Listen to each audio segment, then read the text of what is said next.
Praise the lord ప్రియులారా, ప్రభు మాట్లాడుతుండగా విందాము. ఈ లోకంలో సతాను రాజ్యాలు చాలా ఉన్నాయి. మన జీవితాల్లో కూడా సతాను రాజ్యాలు ఉంటాయి. అందులో ప్యాసివిటీ అనే దురాత్మ ఉంటుంది. ప్యాసివిటీ అంటే నిష్క్రియాత్మ, క్రియలు లేకుండా ఉండడం. చాలామంది చూడండి, మన కుటుంబాల్లో కూడా కొంతమంది జెంట్స్ జాబ్స్ చేయరు. క్రిస్టియన్ ఫ్యామిలీస్లో ఎక్కువ ఉంటాయి. తండ్రి కూడా అలాగే భార్య సంపాదిస్తే బతకడము, కొడుకు కూడా అలాగే కోడలు సంపాదిస్తే బతకడము. సో ఇలా వాళ్ళ తాత కూడా పని చేయకపోవడం, అది జనరేషనల్లో కనిపిస్తుంటుంది అన్నట్టు. అంటే వీళ్ళు పనులు ఎందుకు చేయరు, వీళ్ళు బాధ్యత ఎందుకు తీసుకోరు అంటే వీళ్ళలో భయం అనే దురాత్మ, అలసట అనే దురాత్మ, నిర్లక్ష్యం అనే దురాత్మ, క్రియలు లేని నిష్క్రియాత్మకత అనే దురాత్మ ఉంటుంది అన్నట్టు. వీళ్ళు పనులు ఎట్టి పరిస్థితుల్లో చేయరు, బయటికి పోరు, నలుగురితో మాట్లాడరు. వీళ్ళు చదువుకు న్యాయం చేయలేరు.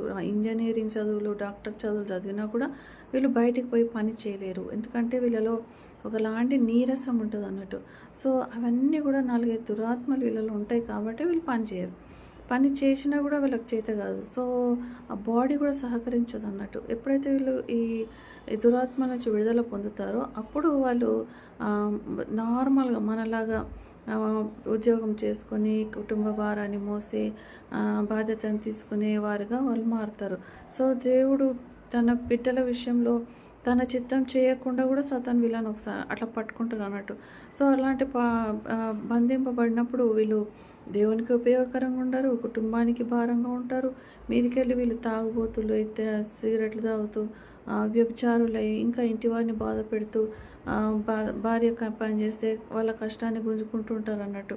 బిడ్డలను కొట్టడము, బిడ్డలను కూడా పనికి పెట్టడము, వాళ్ళ ద్వారా కూడా వచ్చే డబ్బులను తాగి తందనాలు ఆడడం. సో ఇలాంటివన్నీ ఎందుకు జరుగుతున్నాయి అంటే వాళ్ళలో ఉన్న దురాత్మలను బట్టే జరుగుతున్నాయి.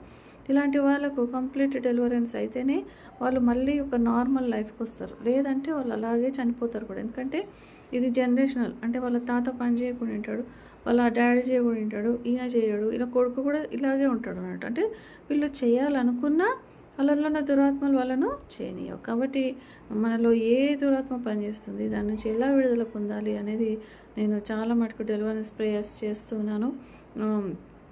మీకు అవసరమైతే వాటిని వాడుకోవచ్చు. ఎవరికన్నా అవసరం ఉంటే కూడా వాటిని లైవ్లో నేను చేసిన వీడియోస్ని షేర్ చేయొచ్చు. తర్వాత మీరు కూడా పెట్టుకున్నట్టయితే ఒకవేళ మీకు తెలియకున్నా ఆ దురాత్మలు ఉంటే వెళ్ళిపోతాయి. కాబట్టి దేవుడు వింటున్న వారికి, ఆ ప్రేయర్స్ వాడుతున్న వారికి విడుదల అనుగ్రహించును గాక. Amen, amen, amen.